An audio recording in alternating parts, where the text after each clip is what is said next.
Go. The first time I had arrived in Australia and felt its warm hug, I asked myself, why do people still believe that helping those in need shouldn't be right? Paul Yusuf, a climate refugee from Sudan. Judges, good afternoon, if not good evening as of now. My name is Mark, I'm the first speaker of the Proposition House. Today, I'm going to join with Camila and Franco in order to support the motion, in order to support the fact that these developed countries have a moral obligation to accept more climate refugees. For us, in order to do so, we developed a few topics. I will take the first one, which is a social historical topic in which the basis of the current and the layers of the current climate refugees will be showcased and explained. And then Camila, the second speaker, she will also take the second topic, that is a humanitarian, it's a both humanitarian and moral one, in which she will explain how developed countries bear such obligation to act as of now. And then last but not least, Franco, the third speaker, who will touch both our points back, highlight them, and why once again we strongly relate to the motion.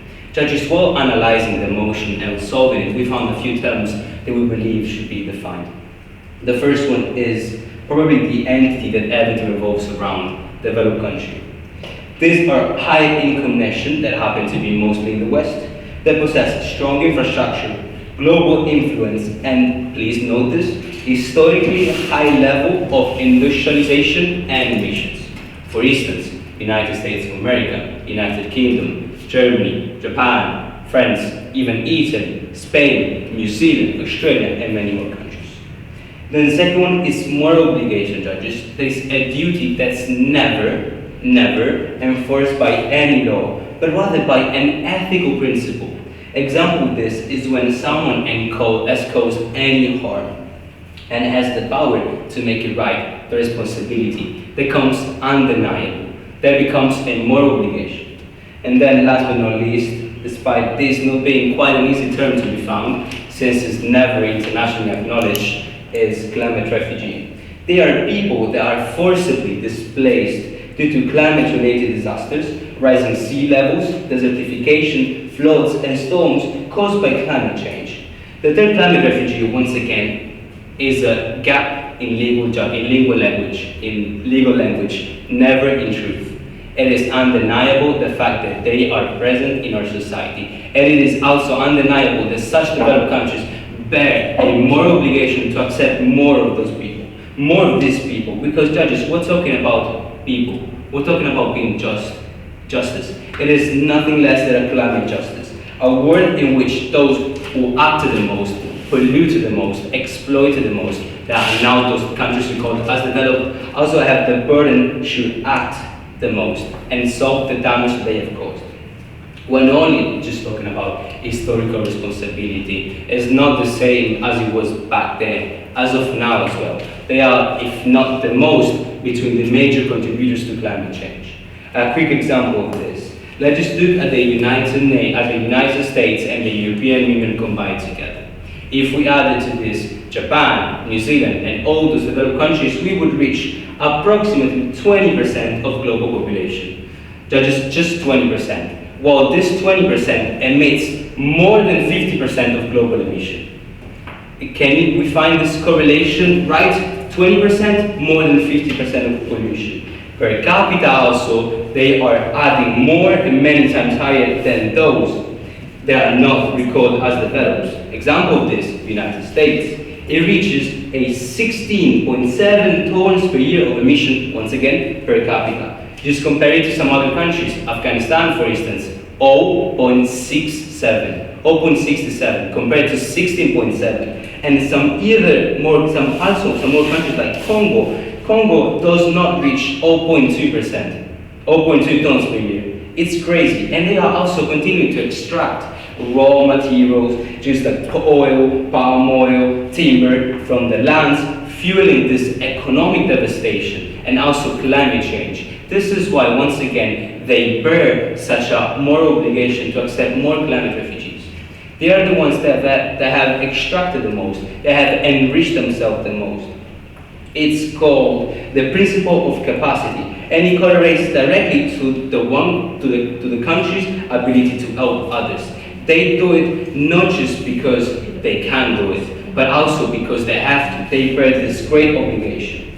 Let's just look at countries like Nigeria, Indonesia, Vietnam, Congo as well.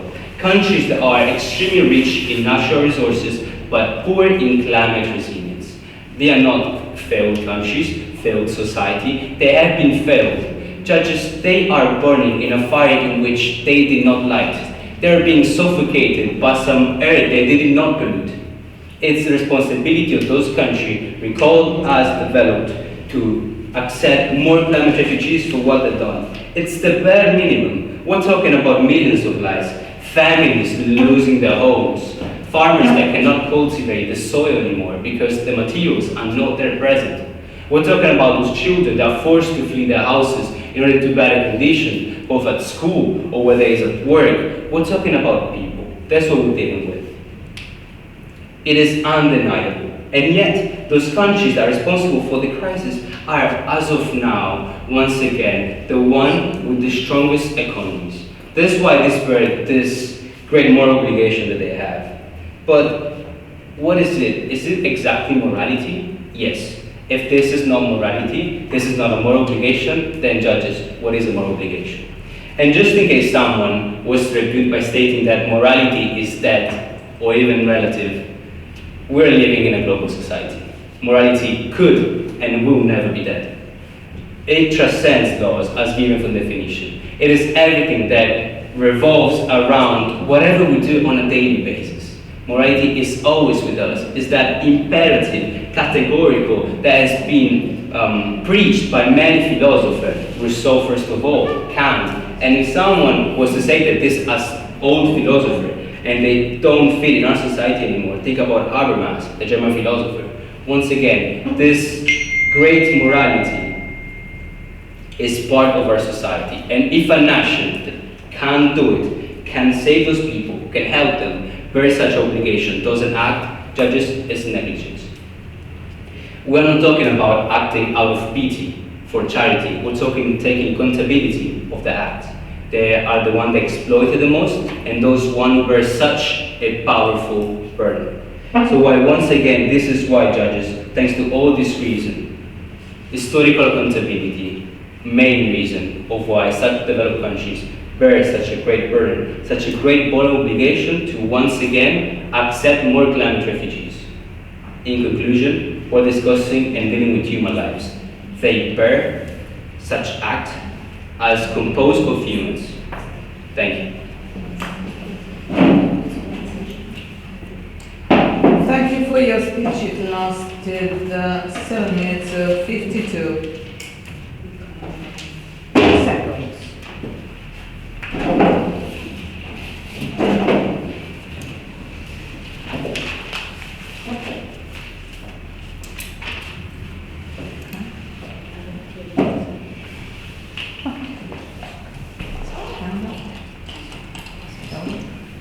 Okay, so I invite Elena from the opposition team to take the field, please.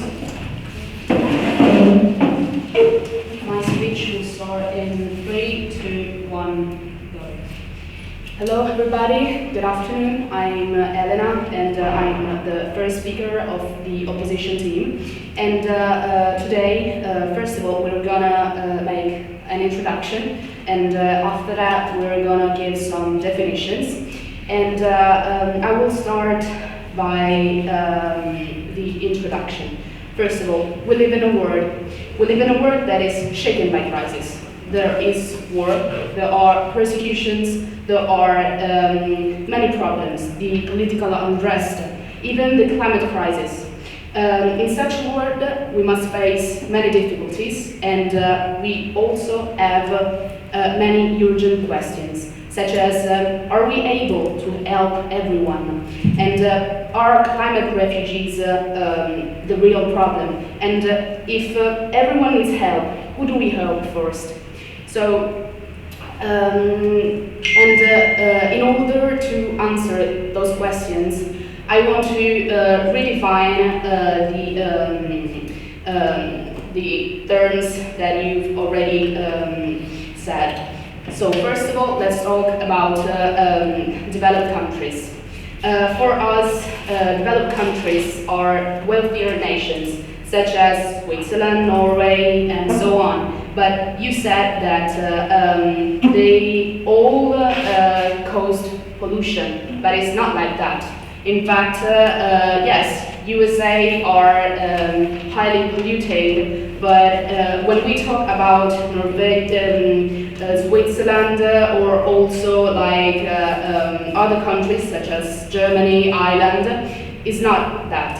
They are a different kind of developed country, and in fact, yeah. So the Germany that during the reign of the second Kaiser Wilhelm II has went into colonialism and environmental torture about those people. So how can this be considered another developed country, another type? Can you relate this? Well, first of all, for being a developed countries, there are many reasons, and it's not just, for example, political ones. There are many reasons, such as economic ones, or even I don't know, maybe like something related to the climate and so on. But going back to the focus, I was saying that there will always be problems, even if we are talking about developed countries.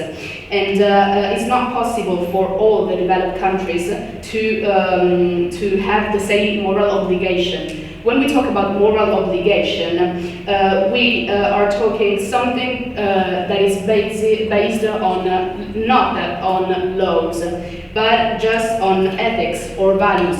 So this implies that helping the climate refugees is a choice, is something that is subjective. So it can be an obligation. And at the end of the definitions, I want to talk about the climate refugees, which are, yes, people that has been forced to leave their home as a result of the effects of climate change, but they are not considered as refugees due to the 1951 Refugee Convention, so they aren't victims of persecutions. They are not living something that affects them in that precise moment. If someone is escaping from war, needs help in that precise moment. When we talk about climate, in many times it is something that is growing, and so it's not something related to that precise moment. But let's go to the team line now, thank you. Our first argumentation is that there is no obligation when there is no possibility. The second argumentation is to solve the migration problem at its roots. And the third one is that we must set priorities. So let's start with the first one. The other team talk about Kant's idea, but I would say that in his critique of political reason, he said that ought implies can. So if we're talking about, we are talking about a possibility of acting. We are talking about a maxim that means that one cannot be morally obligated to do something that is impossible to achieve. And so in this light, demanding that a country takes unlimited numbers of refugees without the infrastructure or something like that. And this vision is not just unrealistic, it's also unjust. And in addition to the Kant's ideas, we can also talk about John Rawls, that in A Theory of Justice emphasizes that justice must be practicable. So it shows that not all the developed countries in this case can accept, are forced to accept everybody. Not all the climate refugees can be accepted by every developed countries. I've talked about this example of Kant, and we can, and I can also say that you can't force 15-person lifeboat to accommodate hundreds.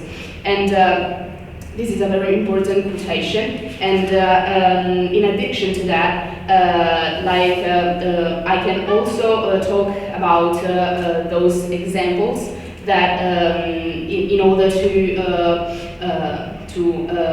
make you better understand, when we talk about Germany or even Sweden, we are talking about we can talk about countries that cannot accommodate more refugees without risking a social breakdown. So when we talk about developed countries, we're not talking about someone that can accept everybody. And now, thank you for your attention, and that's it.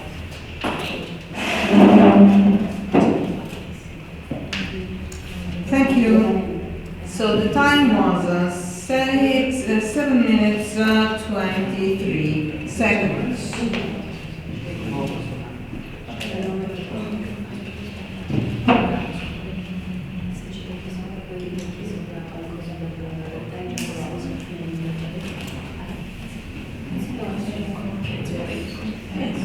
So I invite the second speaker of the proposition team. If you're ready,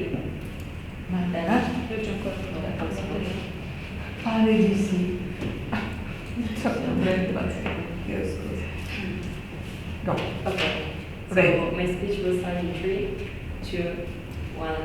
First of all, good afternoon, everyone. My name is Camila, and I am the second speaker of the proposition team. Now, I will start by pointing out how our first speaker mentioned wealthier nations as developed countries, as nations with high level of industrialization, and the mission is to end emission. And they do share a global moral obligation. We are talking about ethics, exactly because of this, since it relies on a moral that transcends the law, we cannot refer to the choices of countries as something subjective. We're speaking of a moral code that is universal to all of us, and that means it applies to every country and not only to just the singular people. We're talking about a moral code that applies to everything, even these kind of issues. Now, when we question the morality of the issue, we cannot speak of it as something very practical. But if we have to consider the practical dimension of the problem, how can we say that developed countries do not have the infrastructure to have those refugees? We're talking about highly industrialized nations, which also have the economical means to help them. So we are not asking them to take in some people who would just be abandoned to themselves. We are talking about countries which also have them to have. Yeah. Since you said there's no legislation and there's only a moral code that is universally shared by people, how would you understand and tackle when the real capacity of a single nation, how could you understand when the capacity is full, for example, of accepting climate refugees? I mean, the capacity is of course also a philosophical question, which I will later on talk about, but we are mainly talking now about something practical. Now, of course, we have the ethics dimension, but we also have the economic dimension. We're not saying you have to take in every refugee in the world, but you can also not undermine the morality of the problem. We're talking about the ethical dimension of the problem, not just the practical. Now, to move on, I would like you to focus on our modern world. We're talking about a world with years of fighting for rights and dignity. We still question now whether people, especially those who have contributed the less to the problem, should have the right to be saved by the climate crisis that characterizes our century.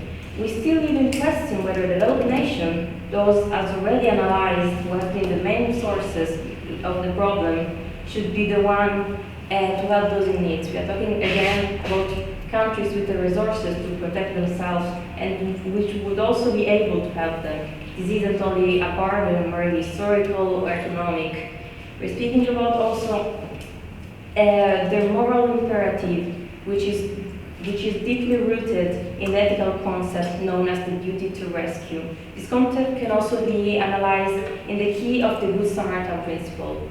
This basically means that we need to help people in need if it doesn't require extreme sacrifice. Now, there's an important philosopher known as Peter Singer, which captures this concept perfectly by stating if it is in our power to prevent something bad from happening, then without sacrificing anything of comparable moral importance, we ought morally to do it. This applied to developed countries means that without denting their own well-being, they would just be acting in order to create an active moral failure, and not even a passive omission, because they would be able to understand the complexity of the problem. Now, seeing the complexity of it, we also need to focus on how this doesn't require only voluntary act of kindness. Another philosopher, Marcia Morgan, argued that in order to respond to displaced people, we must transcend episodic charity, and we must transform this morality into something grounded in justice and fair ethics.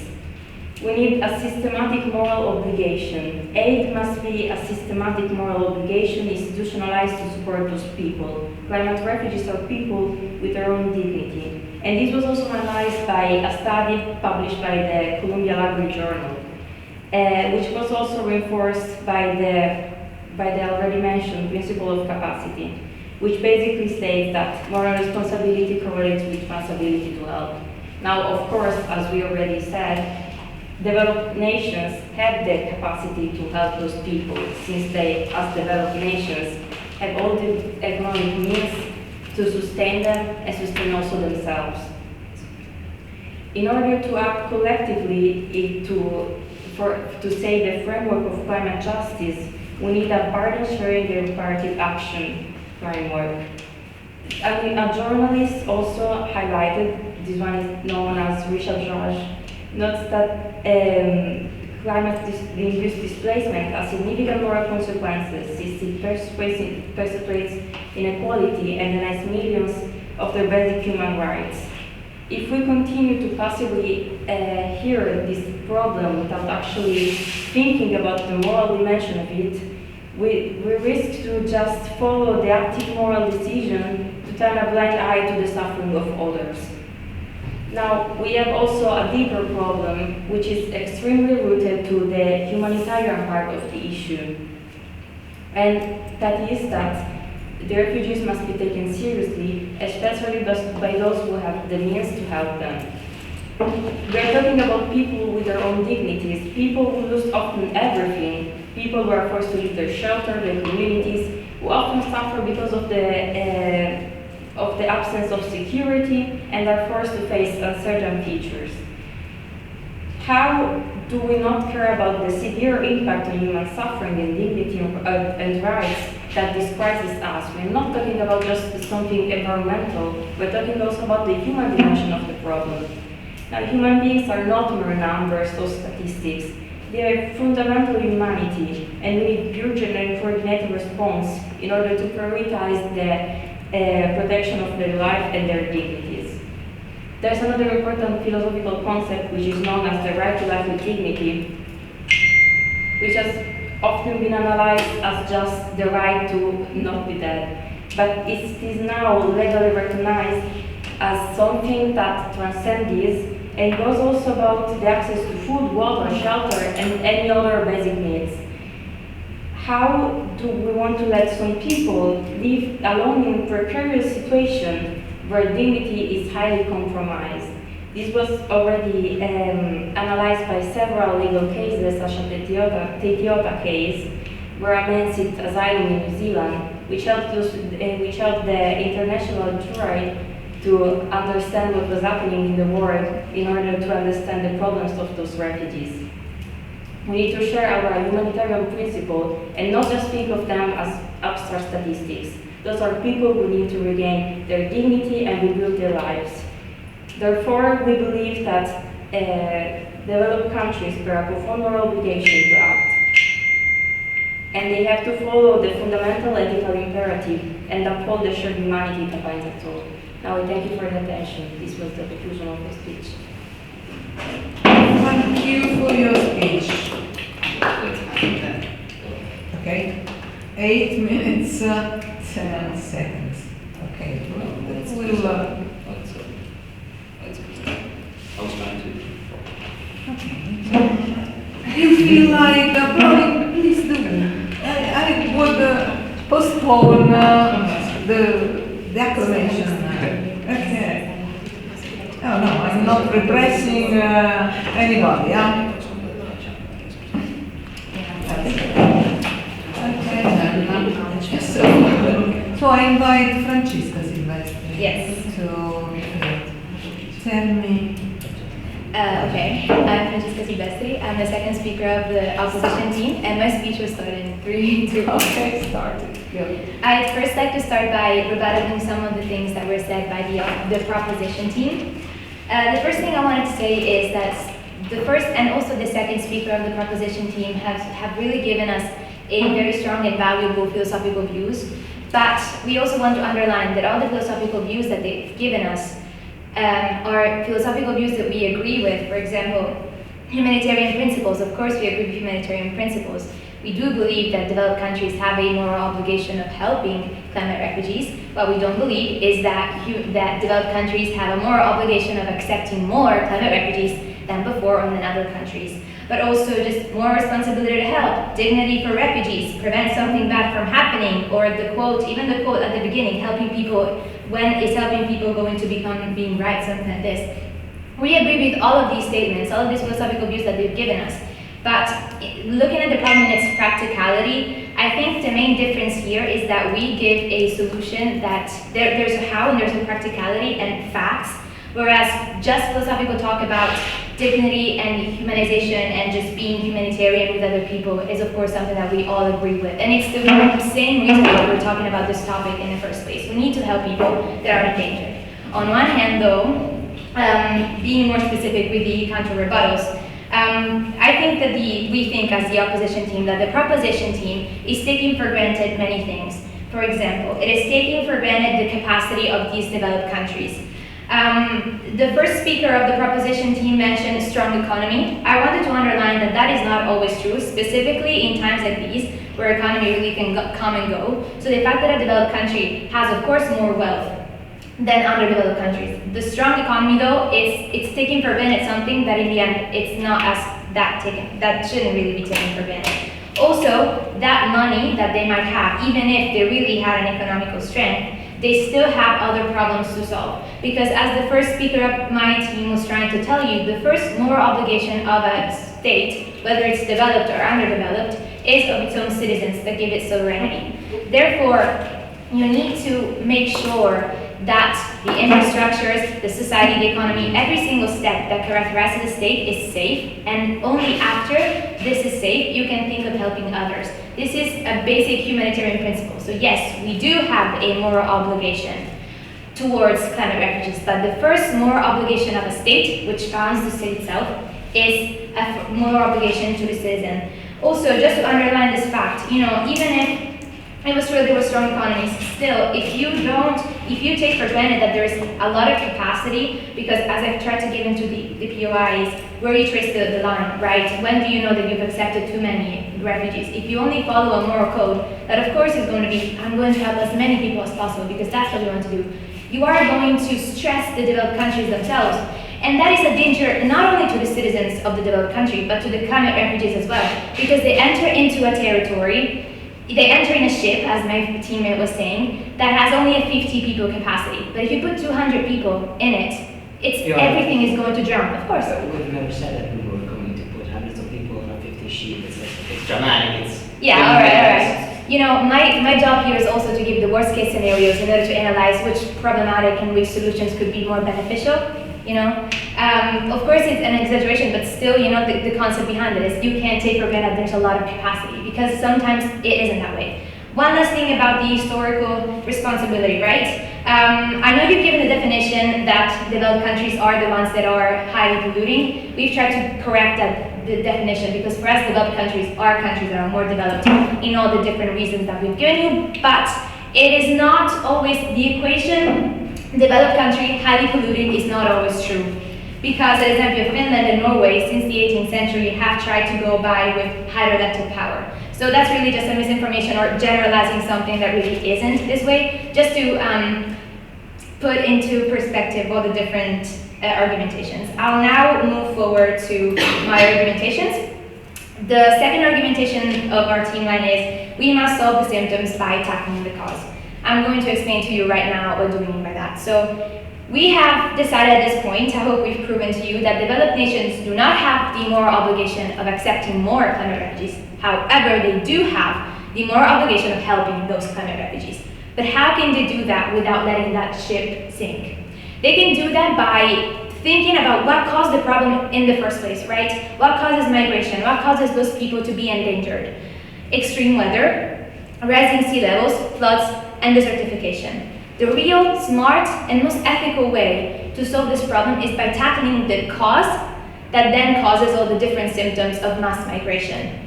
How can we do that? Those are things that are already happening, so it's nothing new. For example, climate adaptation funds for infrastructure projects, flood barriers, irrigation systems.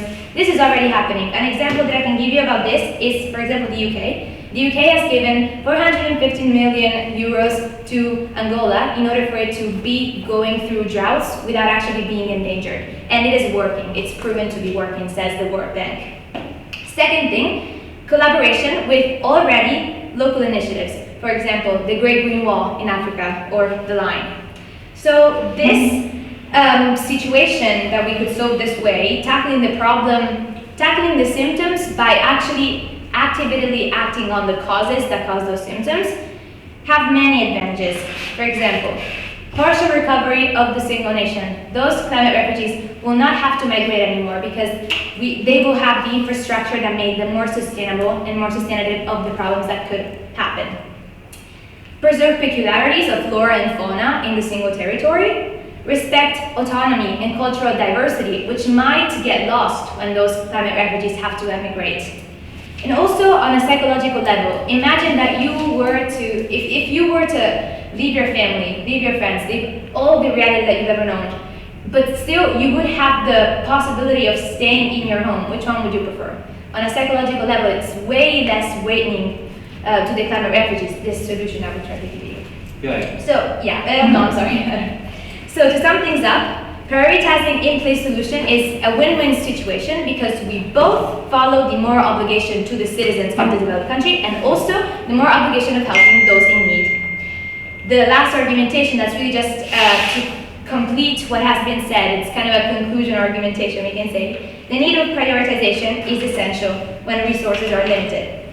So, as the proposition team has said as well, the legislation is not in favor of climate refugees. For example, the 1951 Geneva Convention does not include climate refugees into the refugees that are of immediate need of being hosted, welcomed by developed countries. Because climate situations, disasters are considered to be gradual, whereas, for example, Syrian people that have to go away from their home because their home is being bombarded every single day, have a more imperative need of escaping. So by balancing everything out, if we have said that developed countries need to focus on having their own stability first in order to accept safely other people, and the capacity is limited, of course you're going to have to prioritize those people that are in more impactful need of help. And then, of course, you're not going to leave climate refugees on their own because you're going to have to make some actions on their territory. Thank you very much. I've concluded my speech. Thank you for your speech. It lasted 8 minutes, 18 seconds.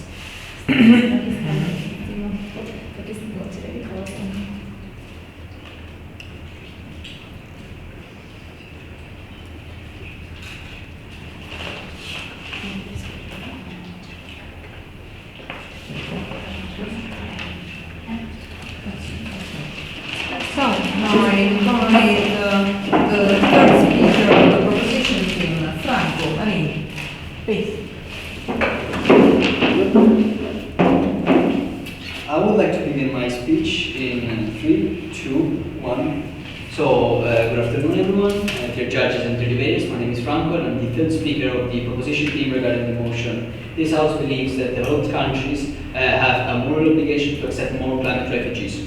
I would like to begin my speech by reviewing some of the statements made by the opposition team, starting with what the first speaker of the opposition team has said, saying that morality itself is a choice. Sure, morality can be a choice, but it's a choice to do some good, to be good. And we strongly believe in this. We strongly believe there is an absolute morality to strive for being good and to do good things. Secondly, we also believe that justice must be practicable, and in this case is the scenario brought by the opposition team is a drastic scenario that does not in any way reflect the current situation of the developed world. Starting with what they said, that this capacity there is the necessity to have this capacity, and this capacity actually, with those developed countries have these capacities, have the infrastructures to aid them. Many plans throughout the years have constructed many structures that have been approved by the United Nations to hold any kind of refugees, so including the climate refugees. So those nations not only have the resources to help them, but have also a moral obligation to help them because they have those resources and they have polluted in the past. So to bring more this policy from this motion from a policy point of view, from a moral point of view, which was the core of the motion, I would like to tackle what the second speaker of the opposition team has said, by saying that there may be other problems, internal of developed countries and external developed country. Starting with the internal ones, what other problems could there be? A developed countries is known to have low rates of poverty,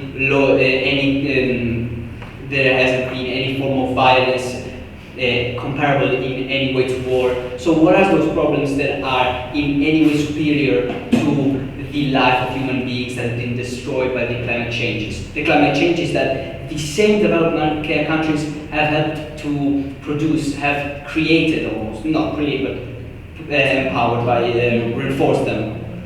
So what we think is that even if a country decides to prioritize the needs of these climate refugees, that once again, as they are human lives in peril, they should do it mainly because it's a human thing to do and because they have the infrastructure, and also because any of the internal needs that those developed countries could have in any way can compare to the need to save a human life. Then going about the external necessities, they stated multiple times, the second speaker of the opposition's team stated multiple times that there are more problems, for example, wars and other forms of conflict that displace them. Whilst this is also true, and we truly as a team believe that these migrants, the migrants from conflicts should be helped, we do not believe that they have more moral importance than climate refugees. Because in the end, a man that is killed by a bomb and a man that drowns because of a flood, we, the opposition team, only see the death of a human. That is something despicable, something horrible. And just because of this, we do not think there are bigger problems. Any loss of human lives by an unexpected means is a form of a problem that needs to be tackled and needs to be solved. So we do not believe in the rhetoric that there are bigger problems. We believe that developed countries as themselves have to help them for a moral obligation, sparking from their being human and for advocating for many democratic rights, for example, equality and better life standards. Advocating for them means guaranteeing them from anyone that seeks help. And moving on, I would like to review what it has been said to help those refugees in their homes, to avoid, to preserve their cultural identity, flora and fauna, etc., etc. We also believe that this could be a correct approach, but what we truly believe this motion is tackling is the acceptance of those developed nations. By giving another solution that unfortunately does not tackle with a motion, a value motion, we believe, yeah, sure. Don't you think that accepting the right amount of people and making those intervention on the territory could coexist? It can surely coexist, but those developed countries have the moral obligation to accept more of them in comparison to any other country. Sure, we can have them at their own, but maybe in their own we can try to help them, maybe we build infrastructure, but in the moment the climate crisis hinders this, and so many of them flee. Shouldn't the developed countries have more moral obligation to accept more of them? We strongly believe this is the cause. Surely we can help them where they live, where they originated, but we strongly believe that this does not hinder in any way the moral obligation of those developed countries to accept more of them. To tackle the resource system that we were speaking about, while we also believe that every nation has a moral imperative to help as many people as they can, we would also like to tackle the fact that developing nations mainly do not have the means to help those climate refugees. As you said, that developed nations may not have the capacities that was reputed by me. Actually, going from the other way around, seeing developing nations, they do not have any kind of means to help these climate refugees. And so this shifts the burden from the people who cannot help them in a prolific way, risking of them drowning in those ships, being 100 in those ships of 50, because those developing countries cannot afford bigger ships, just like as a metaphor. The remaining developed countries have the moral obligation to accept those who they can accept and those who other countries are lacking, because this not only is the right thing to do economically and strategically, is the not strategically, sorry, politically. It's the important thing to do ethically. As my teammate Marco and my teammate Camila said, many philosophers in the past have tackled this issue with great success. Immanuel Kant and Jean-Jacques Rousseau, for example. But if we want to go near in our time, a great speaker of ethics, Jürgen Habermas, has spoken many times about the right of a universal moral and has described many times about the categorical imperative, which was retaken by Kant. So it's a constant issue that they need to tackle at any time. They need to help them, not because as developed countries we have the means to do so, but because as developed countries not only we have contributed to creating a situation that puts them in a dire situation, but also because we as humans have the moral obligation to help as many people as we can. And seeing the current state of the globe, developing countries unfortunately cannot afford to help many people since their economic situation isn't as stable as ours, as the developed countries. So accepting more climate refugees not only is the economically and politically right thing to do, but it's also the ethically thing to do. Because once again, like my teammate Marco said, ethics isn't relative and can be universalized by following the principle dictated by many philosophers and thinkers of the past. Thank you, my speech has finished.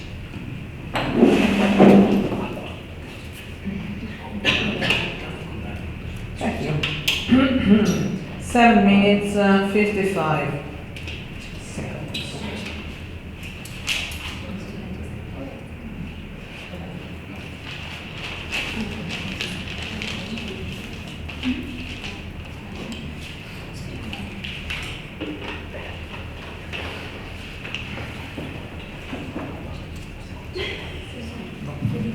So, please, I invite Chiara.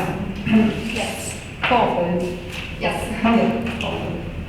I will start my speech in 3, 2, 1. Good afternoon, everyone. I'm the third speaker of the opposition team, and I will start my speech by rebutting some of the things said by the proposition team.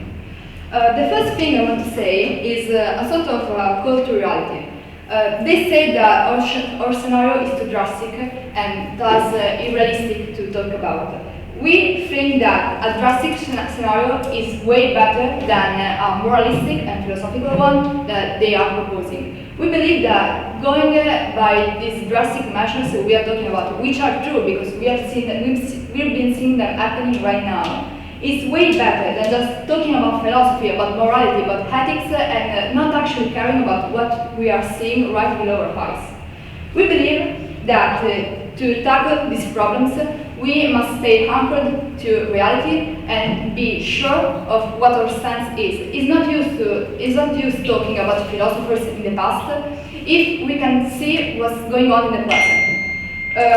Talking about what's going on in the present, they say that developed countries should help refugees because they are better off, because they are wealthier, they have a healthier structure, and on one side this is true. On the other side, we also believe, and this is a proven fact, that right now there are literally no developed countries. What we mean is that everyone in the world right now is facing a climate crisis, economic crisis. In many countries there is racism or xenophobia, for example, especially developed ones. Yes?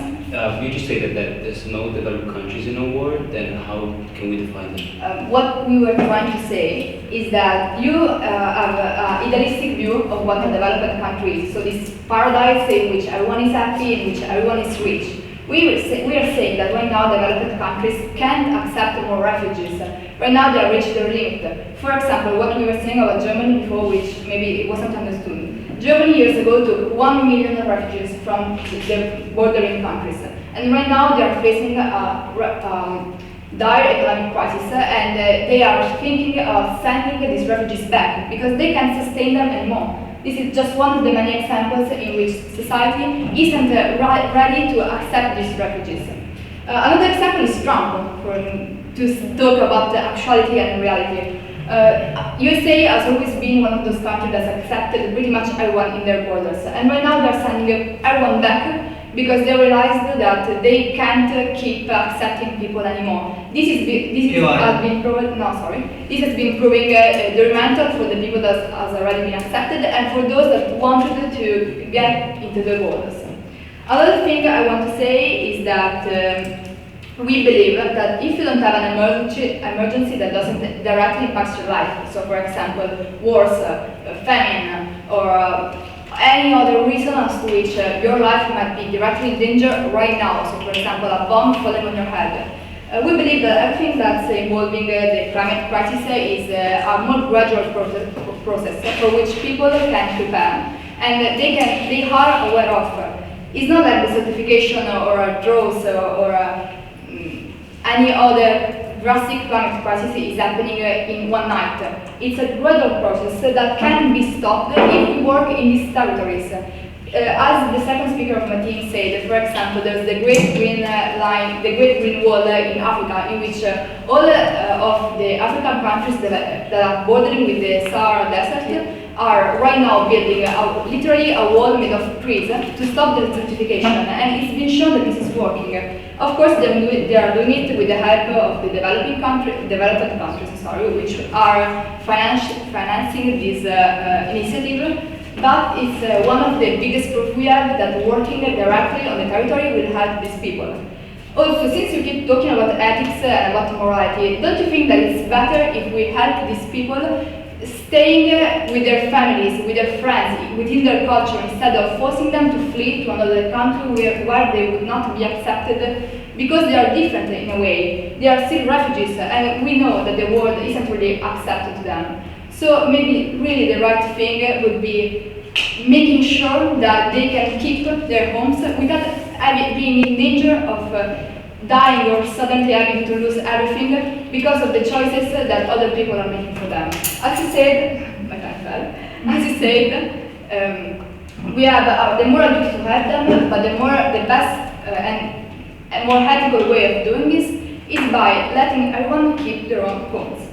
Another thing I want to say is that also talking about ethics, this is pretty much the only point you brought upon, ethics and ethics and ethics. You keep saying that it's ethical to bring the refugees in developed countries' borders. I want to underline to your attention that right now most refugees living in the EU are often exploited, living in dire conditions. They are being used pretty much as working mules in plantations, for example, or exploited in factories. This shows that even if they fly for a better life, if they flee for a better life, they often don't find it anyway. Again, developed countries may be richer, but that doesn't mean, that doesn't mean that having these people coming to the borders and making them work for exploitations, low wages, and living in unsure conditions is the best way to go about this. One last thing I want to say is that ethics are different for everyone. So we, of course, believe that the most ethical way is helping them. Of course, we agree with what you say. But again, you can't say for sure that there are right things and bad things in the world. Because if right and wrong, if good and bad was so well defined, first of all, we wouldn't have the climate crisis. Because of course it's bad to pollute, it's bad to produce toxic fuels, it's bad to exploit people, and of course since the world is in the situation it is right now, we've seen that this isn't working. Another example, since we are talking about developing nations, in India it's believed that it's right for women to burn themselves if their husband dies. For them, that's right. And of course we believe it's wrong. This is just to say that we can talk about philosophy in a context that requires reality. I want to conclude my speech by going back to the metaphor that we keep trying to explain since our first speech. So the lifeboat metaphor. I want all of you to imagine a boat in the ocean, and suddenly this boat just drowns. Suddenly this boat finds itself in a storm and it gets destroyed, and now everyone has to get on a lifeboat. This lifeboat is dangerous. It's not really that safe for anyone. At this point, people on the lifeboat might be, they would want to save everyone that's in the sea around them. But the thing is that if the lifeboat doesn't have enough space for all of these people, the lifeboat would only end up would only end up not floating anymore. And so this would mean not only the death of the people in the sea, but the death of the people on the lifeboat too. If this lifeboat instead gets to the land and can get help for the people at sea too, we would save both the people on the lifeboat and the people in the sea that are still lost at sea. This is to show that instead of being too fast in helping others without really taking care of the risks that we are facing, we might find stronger difficulties. We need to build first stronger ships, a stronger system, stronger alliances to help everyone. Thank you. Thank you for your speech. It lasted 8 minutes, 40 seconds.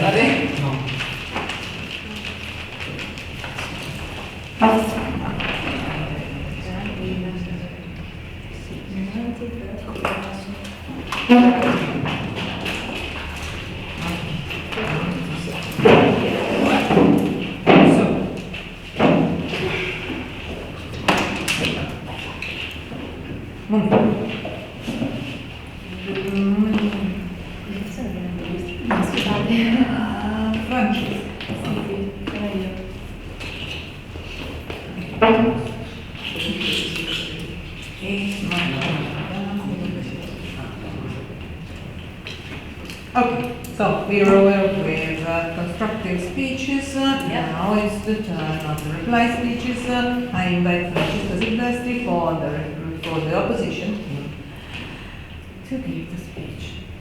My speech will start in 3, 2, 1. Hi again. This debate has come to an end. I am mainly here to analyze the main points of clash and points of agreements that we've had, and ultimately make some conclusions about this debate. So, of course, the reason why we're here is because there is an urgent situation to tackle. We've all agreed on the importance of helping those climate refugees and of acting on behalf of the moral obligation of doing something for them. However, in the statement of the motion on whether this moral obligation should be fulfilled into accepting more climate refugees in, that's where the main points of clash have come about in this path that we're taking. I think the main points of clash are two, and then I'm going to also give a view of the two worlds that we are presenting today to you judges.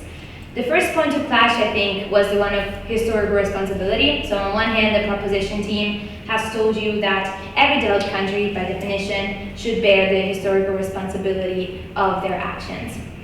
But on the other hand, I hope we've tried to prove to you how instead, not all developed countries actually have this historical responsibility, so the argument isn't really strictly related to the motion, but at the same time, each country, as a country that helps other humans, should have a more responsibility to help. Now, the second point of clash, I think here, is the one that we've debated mostly on, actually. That's where we parted ways. It's the one about capacity of developed countries. So on one hand, the proposition team has given you a solution, a world, a vision in which every country, every developed country has that capacity of letting more climate refugees in. On the other hand, we have tried to prove to you how this is actually most probably an utopia that we wish as well, even though we are opposition, we wish it was the truth, but it isn't. And even if some developed countries, which I'm sure that's possible, could have the capacity of accepting more climate refugees, that still would be a generalization because not all developed countries actually bear that capacity. And I'm now, after I've analyzed these main points of clash, I want to show you the two visions of the world that we've tried to give you, and now it's up to the judges, of course, to decide which one is the most effective one, since this is a very imperative motion and there's an action that needs to be taken as soon as possible.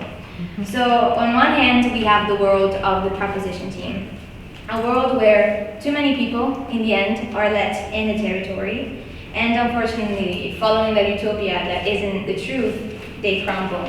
To finish up, to bring this metaphor throughout the entire speeches, that's when the ship gets fully filled and even overcrowded, and everyone in the end sinks.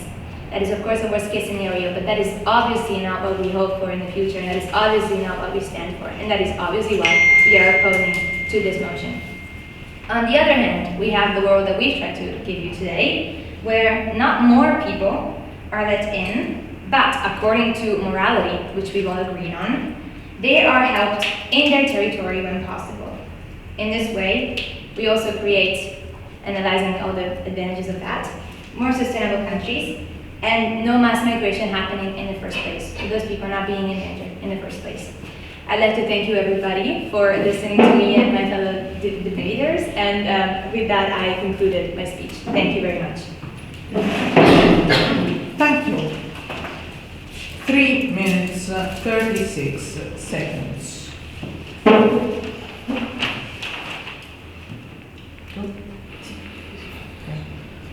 Please, last speech, Marco Menda, please. Okay. I will begin my speech in 3, 2, 1. Once again, good afternoon, judges, fellow debaters. We've now come to an end of this amazing debate. Before actually starting with highlighting the main points of clash that have been presented to this debate, I would like to thank you, opposition. Thank you, judges, to give us the chance to debate today. It's been a wonderful debate. But now we've highlighted different points of clashes during this debate. Well, first of all, there's something that's just the fact that we don't want to see any more deaths around the world.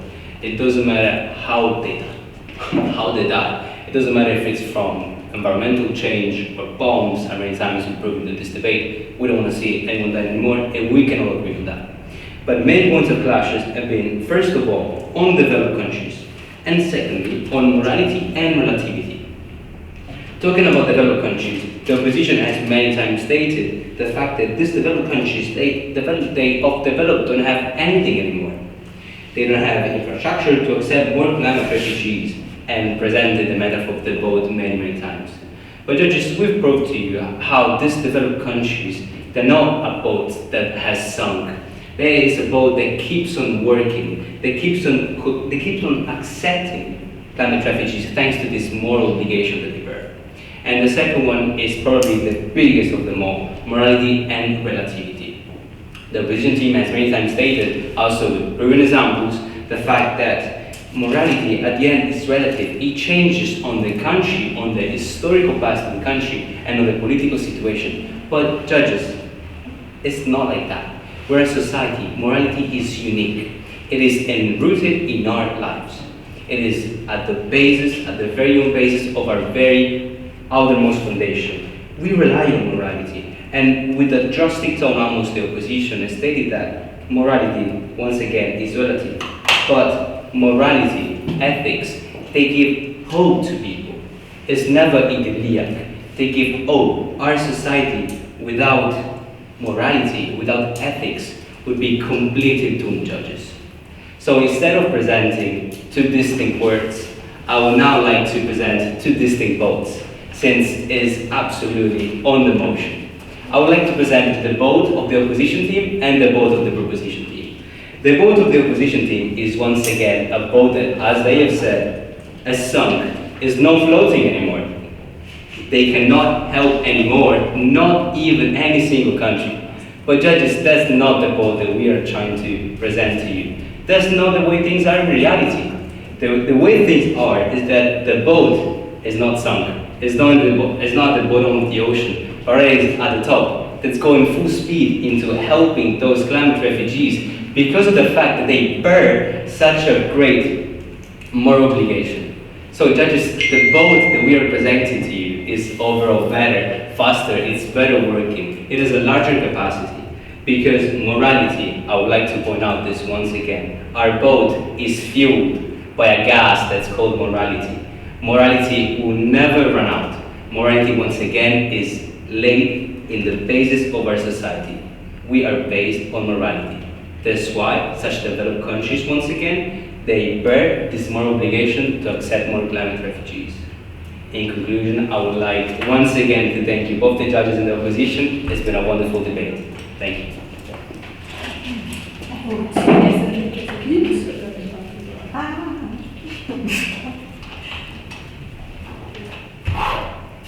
Three and bow. Something like 340. Theo. Thank you. Theo. No. Okay.